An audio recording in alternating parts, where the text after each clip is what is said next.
I hope you guys are hanging in there as we keep pushing through the lecture on chain rules. So I have a new upgraded one. This is going to be a chain rule where I have two independent variables. So again, if I can draw you a picture, it's going to help. I'm going to tell you W splits off with X and Y, just like before. Now remember, before, all I did then was I said X went straight down to T, and that became a full derivative. Well, this time I'm now going to split it not just with a T, but also with an S, and same with Y, a T and an S. Okay? So, in this, there is no full derivative I can give you with W. I can ask for these two guys. I could say, hey, by the way, what's dW dt as a partial? If you notice, that's going to be slithering down here and here, along with that and that. It's not a full derivative because it's split the whole way through, and it's not complete because that's only half of the story. There's still S's involved. If you don't like what I'm saying, think of this one. If I said W, X, Y to T, I can say dW dt, and that's a full guy because dW dt would be grabbing this slide and this part, which happens to be all of that chain. But on the one I just showed you above, it's not all of that chain because I didn't talk to you at all about the S's. So on this, I'm only going to be able to give you a partial with dt, and I can also give you a partial, in terms of S. So it would be a partial W with a partial S, and that one would be slithering through same start, but break over here, same start, and break over there. Again, realize it's a partial because this top tree, or this top chain, the only way to have it complete is if I did both the blue and the green components, where this guy is a full derivative because all of the blue makes it dW dt. So in this, let's take a look at it again by trying to look at this tree and set up what they could be.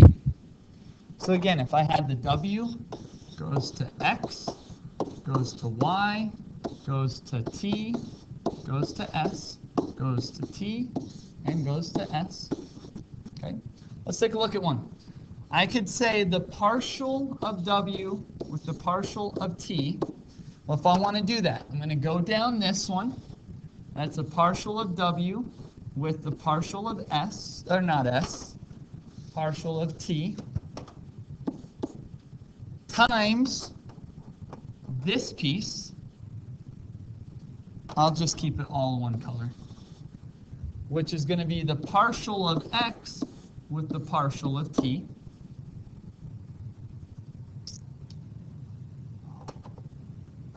Guys, I am really sorry. I'm getting tired. It's a long day on a Tuesday afternoon. Let me just start that again. I don't want to re-record this. This is the partial of W in terms of the partial of X times the partial of X in terms of the partial of T plus, now I got to break over to this side. That would be the partial of W over the partial of Y times that partial, which is the partial of Y over the partial of T. There's one guy. Notice everything here is about partials because the tree keeps splitting, or the chain keeps splitting. And on this one, I can do the partial of W in terms of S. Notice, the first line is the same, so it's going to be partial of W with the partial of x times the partial of x now in terms of s plus the partial of w over the partial of y times the partial of y over the partial of s. And hopefully you keep noticing every single time I try and teach you this, I show you the chain. As long as you see the chain, you're going to be totally fine in taking the derivatives. Understand the concept, the math is easy. So if we take a look at one, here it comes. Here, use the chain rule to find the partial of w with s and the partial of w with t. Here's kind of the example of it. I still like on any problem, I still set up my chain. I start with w splits with x and y because it does. And x is related to t and s, and y is related to t and s. So when I do this, I'm going to do, let's do the partial of w, partial of t. Here comes the first guy. That's the partial of w with x. So what's that derivative? It's 2y. Now I got to do the partial of x with the partial of t. Well, that derivative is 2t. I'm going to add on to that the second part of the branch where I go through the y components.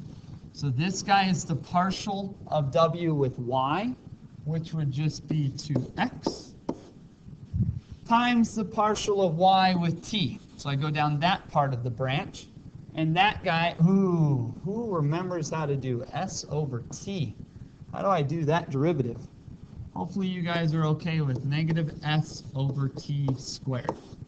Calc one thing. I'd move the t up, so I'd say it's st to the negative 1, and I would take it that way. Remember, the s is just a constant. Okay? Hey, there's my partial. I could plug in an x, a y, or a t, and you could solve and get the actual partial value. If I wanted the partial of w in terms of partial of s, just go down it. Here we go. That guy's the same, 2y. But now I'm doing x to s, which is just 2s, plus, okay, let's see. Now I got to go down the w to x, or sorry, w to y, which is just 2x again. And then I need to go from the y to the s. Now here it's s over t. Remember, the t is just a number. So this guy is just 1 over t.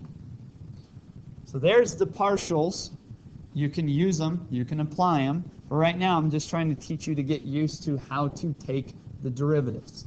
The math is easy as long as you know basic derivative skills like this one here. It's as long as you can set up the chain.